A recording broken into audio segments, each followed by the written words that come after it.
Hello guys. আম, দীর্ঘ প্রতীক্ষিত বহু বছর বলতে পারো, 2-3 বছর তো হবেই আমি এই চ্যানেলে কোনো ভিডিও বানাচ্ছি না। এর কারণ না হয় কোনো এক সময় আলোচনা করা যাবে, কিন্তু যেই বিষয়টা সম্পর্কে অবগত করানোর জন্য আমি এই ভিডিওটা বানাচ্ছি সেটা হলো, আমি একটা বিষয় সম্পর্কে জানতে পারলাম। আমি কিছুটা রিসার্চ করছিলাম, তারপর আমি ভাবলাম যে যে জিনিসটাই আমি জানলাম না কেন সেটা আমি আমার অডিয়েন্সের সম্পর্কে এ সম্পর্কে একটু অবগত করাই। ঠিক আছে? তো ভিডিওটা যদি তোমাদের কাছে গিয়ে পৌঁছে থাকে তাহলে নিশ্চয়ই তুমি এই বিষয়ে জানতে পারবে যতটুকু আমি জানলাম। ঠিক আছে? তো বিষয়টা হলো, ধরো প্রত্যেকটা মানুষেরই নিজস্ব একটা আয়ুষ্কাল রয়েছে। নিজের নিজস্ব জীবনসীমার বাইরে গিয়ে সেই মানুষটা বাঁচারও নয় কিংবা মরারও নয়।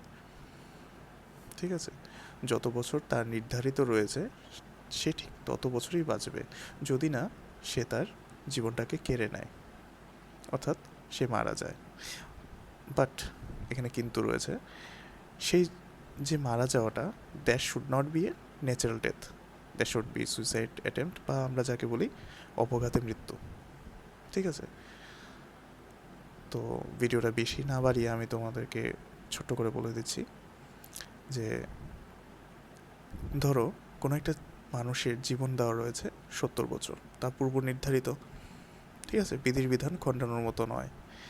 তো 70 বছরের মধ্যে সে যদি 20 বছর বা 30 বছর পর সে আর না বাঁচে, সে যদি সুইসাইড অ্যাটেম্প্ট করে কিংবা যে কোনোভাবে তার অপঘাতে মৃত্যু ঘটলো, বাকি যে সময়সীমাটা তার বাঁচার ছিল সেই সময়সীমাটা কিন্তু সে বাঁচল না, তার আগেই সে তার জীবনটাকে কেড়ে নিয়েছে।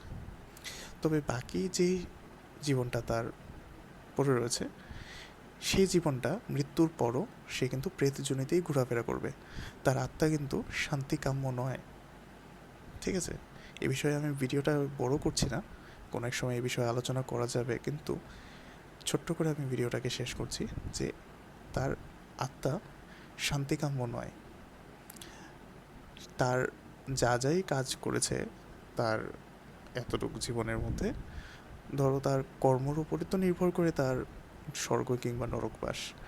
তো সে কিন্তু 20 বছরে যদি সে আত্মহত্যা করে, তবে সে কিন্তু স্বর্গ বা নরক কোথাও যাচ্ছে না। তার যে বাকি যে জীবন সীমাটা পড়ে রয়েছে, অর্থাৎ 50 বছর, মৃত্যুর পর কিন্তু সেই 50টি বছর তার প্রেতজনিতেই ঘোরাফেরা করতে হবে। ঠিক আছে? এবং যে যে সমস্যায় জর্জরিত হয়ে সেই ব্যক্তিটা, ধরো আত্মহত্যা